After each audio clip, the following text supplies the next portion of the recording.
We're going to take a deep dive with Huo Huo in today's video. Yo, what up? Toshi here.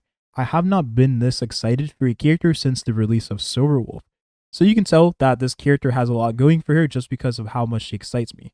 But anyways, we're going to be going over everything you need to know about the character. We're going to go over how she is in comparison with other abundance characters. We're going to go over how she is with 5-star lightcone options like her best in slot in comparison to 4-star lightcones, because that is a huge deal for free to play. We'll also be going over the best teams you can use with her. Spoiler alert, she works really good in dual DPS teams. She's going to work really good in hypercarry teams with your double harmony character setups. And she's going to be very good in damage over time carry teams. So long story short, she is the most flexible healer we have currently in the game. Let's hop right into it. Editor Toshi coming in. Really quickly, I want to mention, save your immersifiers for this week of Simulated Universe and the ones after that, because we will be getting new planar sets. So save these because these are going to be very valuable when the new set comes out, because you're going to want to put that new set on some of your characters. Anyways, let's get back into the video. Huo Huo is a 5-star abundance wind character.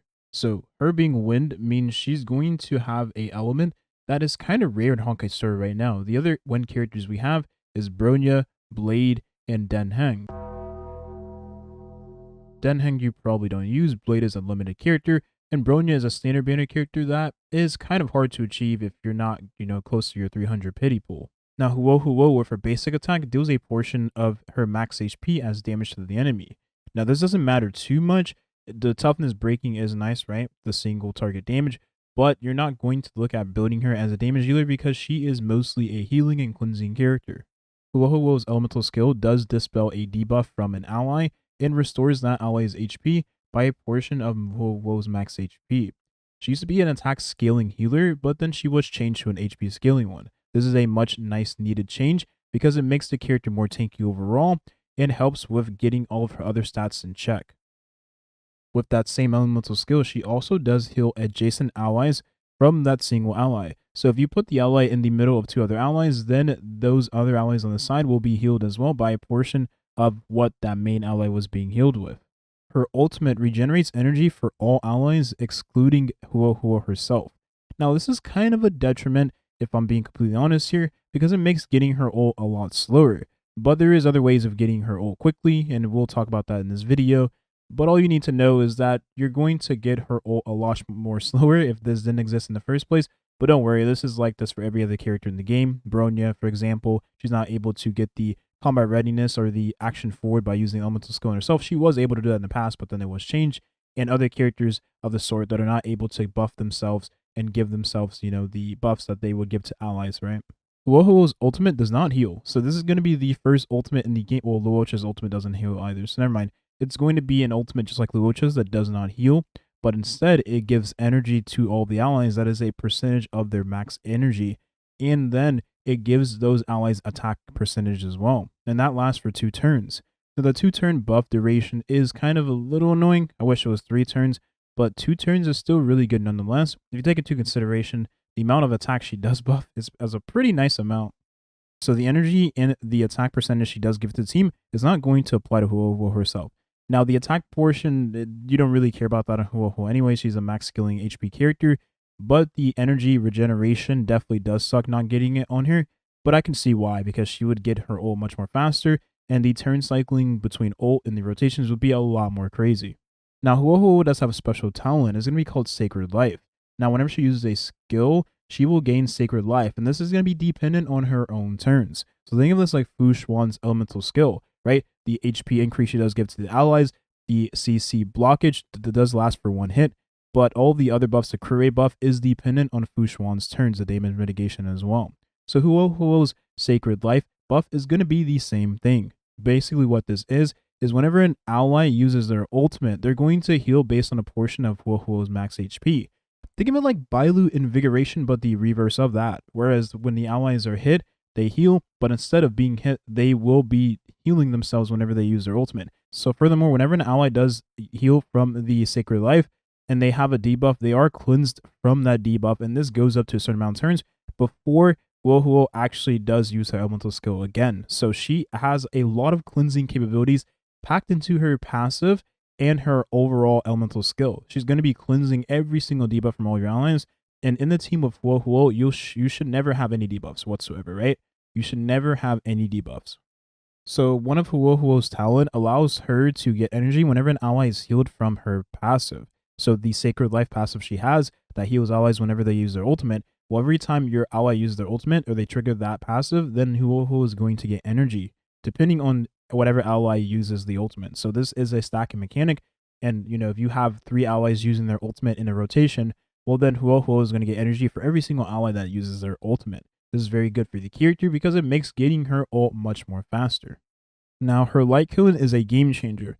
So let's talk about what the lightcone actually does before we get into why exactly this is way stronger than what she has in terms of other options in the game. So Night Afraid, it increases her energy regeneration rate by 12%. So right off the bat, this is really, really good. Like this portion of it is really, really good because there is no downsides to the energy regeneration rate. It is a flat increase for energy gain for the character. So it's very, very good because she is a character that gives energy to the team. So it's very, very good. Whenever an ally uses their ultimate, right, which plays into the Sacred Life buff she has in her kit, those allies will heal based on a percentage of their max HP. This is extremely good because this is on top of the healing she already gives whenever that ally uses their ultimate after she had the Sacred Life buff from her elemental skill. And whenever she actually does provide healing for an ally, so all that passive healing like luocha does provide, right, in his kit, which this lightcone actually will be pretty good for luocha too, but we'll get into that a little later. So whenever that ally does receive healing, which she has many ways of giving passive healing to the team, well, that healing is going to increase that ally's attack percentage by a small amount that does stack up. So it's going to be very good putting her in hypercarry teams where you're looking to squeeze out as much damage as you can for that ally that constantly uses their ultimate and is constantly batteried from, let's say, Ting Yun and Huo Huo herself. Now, overall, just from looking at Huo Huo's kit, she is very, very strong. Like, very, very, very strong. I would put her leagues above all of the other abundance characters. I put her, honestly, when it comes to Fu Xuan and her kit, they have both very overloaded kits. Luocha is a very solid kit, but he seems very easy to, in my honest opinion, power creep, especially when we go into the future where skill point management won't matter. I mean, it's going to get to that point anyways. So the skill points he does provide is very, very nice. But again, we'll go to a point in the future where skill points don't really matter, right? Your skill point management is not going to matter because that's going to fundamentally change the way you play the game. That's going to be broken. It's like Silver Wolf's weakness implant. It's like Bronya giving your ally an additional turn. You understand what I'm saying? So Huo Huo giving, damage and stuff, attack percentage, healing, she's giving energy to the team. This is very, very good. And the fact of the matter is, since she is a character that can't cleanse constantly, I'm talking like elemental skills cleansing all the time, over and over and over and over. Whenever an ally does hit the enemy and they have a debuff, cleansed. It's very, very strong. And those buffs are dependent on her own turns. That makes it even better. Now, she's a character, as I said before, that does give energy to the team. So she's very, very, very ult dependent. With that being said, some of the options we have in the game in terms of 4 stars is going to be very, very hard to put in the character because ideally you don't want to have to use her elemental skill every single turn. You want to use her elemental skill once, then basic attack, elemental skill, then basic attack. Because if you're using her ultimate every single turn, she is going to take away many, many skill points from your damage dealer. And that's not very good, especially considering Luocha himself doesn't do that. So we need to make sure that she's a character that can stay at least skill point neutral, right?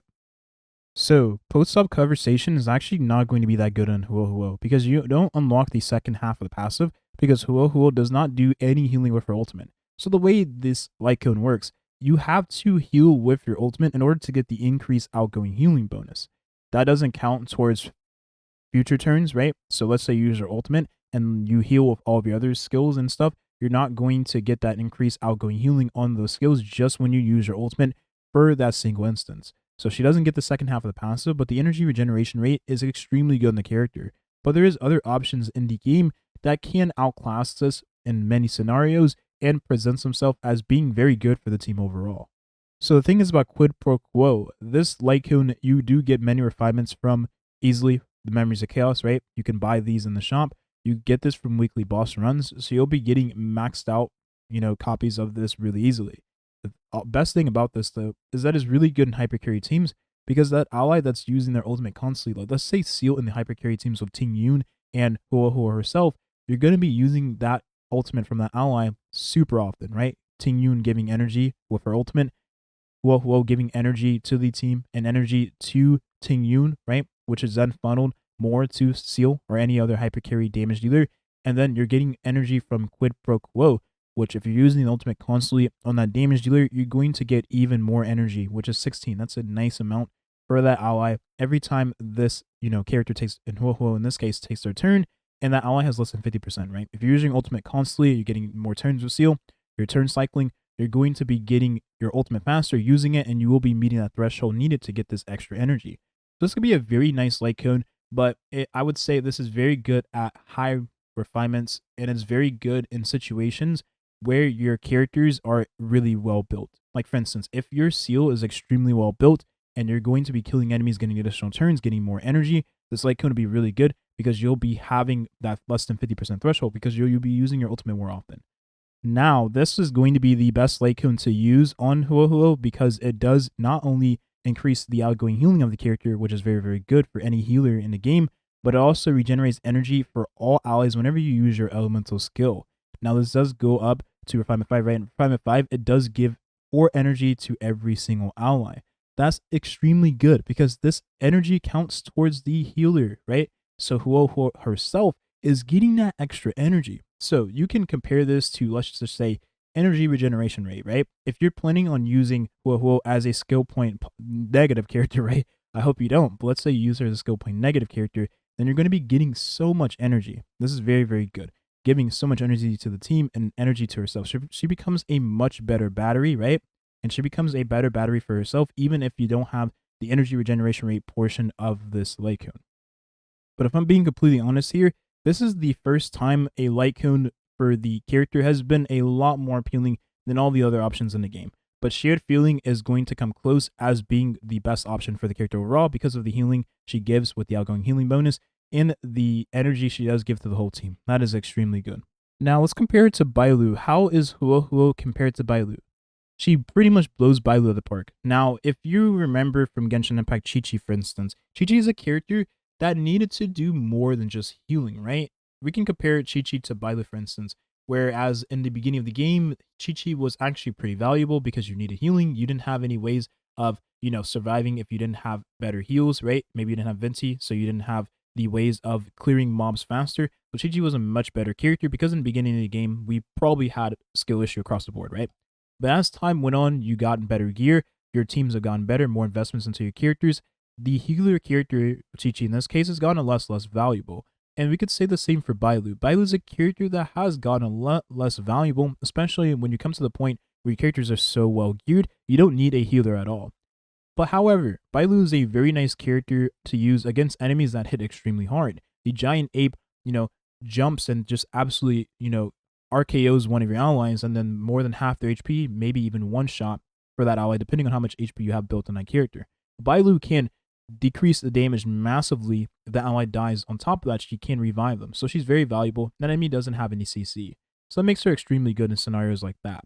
But Huo Huo absolutely destroys Bailu in every single scenario in the game. It's not even funny. Healing, right? Elemental skill healing. She can be played as skill point neutral. If you have some of her items, she becomes a skill point positive healer. She gives energy to the team. She gives an attack buff too. That is so valuable. If Bailu gave an attack buff, she'd be a much better character, but she doesn't apply any other buffs alongside the healing she already gives. And furthermore, Huo Huo actually does revive if you have some of the islands for that character too. How does she compare to Luocha? Luocha is a character that gives a skill point every turn. Now, I'm not going to lie, there is some situations where you have to use a skill point more than once. And the reason being is because the enemies may be hit hard. The enemies CC the right ally, in this case your damage dealer, and you're like, oh shit, okay, I have to use the elemental skill on, Luocha to cleanse that ally because he maybe doesn't have that passive elemental skill, when you take the turn on the character. So there's scenarios like that where you're going to have to use elemental skill. But other than that, he remains a skill point positive healer. He has very nice passive healing. The passive healing can be compared to the healing from Huo Huo herself in the form of the Sacred Life, right? Now, when it comes to everything else, now Luocha can dispel those buffs from the enemies, making him a very nice character to have whenever the enemies are, very hard hitting, buffing themselves, stuff just that. There's enemies that have the revive, right? He becomes a nice character to use alongside Seele because he removes their revive capabilities and Seele can one-shot them and get the additional turn. So he has a lot of value in situations like that. His passive healing, his cleansing is very good. Now, Huo Huo does a lot more than luocha in most scenarios, right? The sheer healing she puts out is very, very good. Now, she does have a lot of passive healing just like luocha. She has energy regeneration. She has an attack increase, which luocha unfortunately doesn't give attack increase unless you get eidolons for the character. Literally, his first eidolon gives a 20% attack increase whenever he has his field active, which is passive healing, right? His passive field, it is dependent on his own turns. So if you don't have his first eidolon, you're not giving an attack increase to the team. Whereas Huo Huo gives that attack increase to the team by just using her ultimate. So that's where these two characters kind of differentiate themselves from one another. And therefore, in some scenarios, you're going to be like, luocha isn't as enticing as Huo Huo. Especially when you take into consideration, the skill point management has started to become a lot better, especially if you're using Seele as a, elemental skill, basic attack, elemental skill, base attack, which is a nice way of playing the character. So where I think Huo Huo is going to shine best is in your double harmony team setups. And the reason being is because the buffs the harmony characters provide are way more valuable than the buffs that any other path provides for the team. So for instance, Ting Yun is a character that gives energy and a damage bonus to the ally that counts as elemental damage bonus, right? So that's very, very good. That makes her a ult dependent character. Bronya is another example. She gives a crit damage and attack buff to the team. She gives a lot of energy to the ally whenever she uses elemental skill, so that makes her extremely valuable, right? Because the ally takes more turns, and they generate more energy because they're taking more turns. And then Huo Huo gives energy to these two characters that funnels more energy, more damage to that hypercarry damage dealer. So in your double harmony teams, she's going to shine especially because she helps the already ult-dependent characters and the already ult-dependent damage dealer get their ult faster and buff the harmony characters to buff the damage dealer as well. So it's a huge funnel team because everyone is helping to pitch in order to make that damage dealer hit harder. And pretty much you can use Silverwolf as a harmony-like character because of the debuff she does apply, makes the damage dealer hit even harder. And Silverwolf is a character that if you want to build her as a damage dealer in a team with Huo Huo, you can, because you can, not have to use the energy regeneration. You could change her lightcone because you're getting more energy from Huo Huo herself, which makes Silverwolf still meet that 3-turn threshold of getting that defense down on the enemy. In BB2 Nice Teams is another good example. I use Yukong because mine is E6 with him currently. These two characters work so well together. She buffs so much of Danheng BB2 Nice damage, it's not even funny. And her ultimate gives crit damage and crit rate to that ally as well. So it makes it to where your Danheng doesn't even need to have the best stats in the world because those crit buffs are extremely valuable for him. Now, the thing is about Huo Huo, she gives energy to the team, right? So that means Yukong's crit rate and crit damage buff going towards Danheng is going to happen more often because you're going to have that little bit of energy you need, because there's a lot of times, even with energy regeneration rate, I still struggle to get that ultimate for Yukong to that ally because I just need a little bit more energy, because let's say Yukong doesn't get hit by the enemy. That is going to be extremely valuable for the character. So Danheng is just going to have way more damage with, Huo Huo in the party because of the attack buff she provides furthermore. So it's just so good because it funnels into each other and then it funnels back to the damage dealer. There's some characters I don't have, like Jing for instance, but Huo Huo is going to be better than Hu Xuan. The reason being is because Huo Huo does heal, right? She does give cleansing, tons of cleansing, right? So Jing should never ever be CC'd for longer than his own turn. And on top of that, Huo Huo does give an attack increase that counts for 2 turns, right? So Jing is going to give that attack increase to the Lightning Lord, which is going to increase the damage greatly. Not only of him, but the Lightning Lord also. And then the energy is always good for this character because he needs his ultimate as much as he can get it, because that counts as stacks towards the Lightning Lord. So you don't have to worry about, trying to get tons of speed on this character just so you can meet that threshold of getting, the energy needed to get your ultimate and making sure that you have the stacks ready to go before the Lightning Lord takes his turn. Now, Kafka is a character I have not talked about with Huo Huo. Her interaction with Huo Huo is going to be as good as it is with Seele. The reason being is because Kafka is a character that does not need any crit buffs. Crit buffs is useless on this character because she does most of her damage in the form of DOT, or dot for short. Did I say DOT or dot for short? What the fuck is wrong with me? Anyway, so Huo Huo gives an attack buff and she gives energy. Kafka is a character that detonates dots in the AoE setting with her ultimate. So that means she is an ult-based character, right? She's ult-dependent because she needs to proc those dots in AoE settings. while Huo Huo giving attack buff increases the damage of the dots, and Kafka's own little personal damage, right? That does help with, getting out that damage you need to kill the enemy, of course. And furthermore, the energy is going to be very good for a character that needs to get their ultimate as fast as possible. So even if you don't plan to use Kafka in hypercarry teams, let's say you use her in other teams with other damage dealers, right? Other dot damage dealers. Like for instance now Green Eye Fen. You can use her with Green Eye Fen, you can use her with Sampo, you can use her with Luca, Huo Huo in that slot for the, defensive option. And then you're going to give energy and attack to the whole team. And for all of those other damage over time, damage carries, that's going to be very, very good because they don't need crit either. So there you have it. I hope you got something out of this video. I wanted to make this as informative as possible and try to give you all my thoughts concise into, this hopefully no longer than 20-minute video.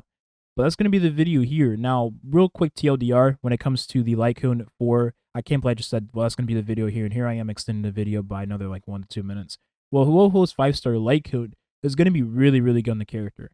I'm personally going to roll for it just because of how valuable it is, right? The buffing capabilities it has. And it does help with her energy issues, quote unquote, because she's a character that is ult dependent, right? You need that ultimate to give energy to the team and attack buff as well.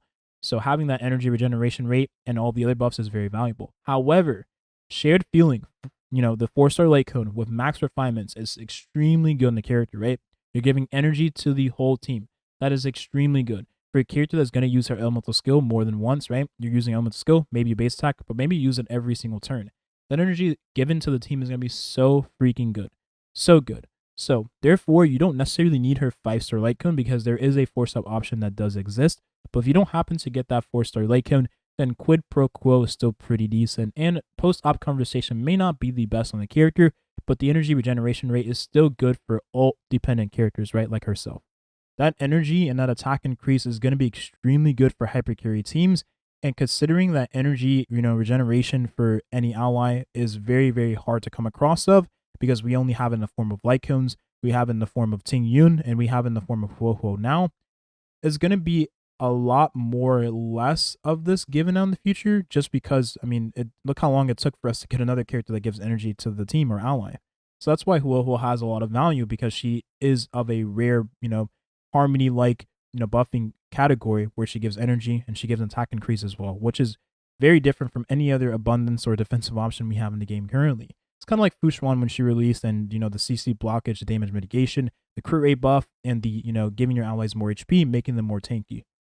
But also her buffs being dependent on her own turns, like her passive healing, like Luocha's Abyss Flower, makes her extremely good and it makes her a lot more skill point efficient than you might think. This is going to be the video here. Hopefully you got something out of this, and I will see you all in the next video. Have a good rest of your day. Peace.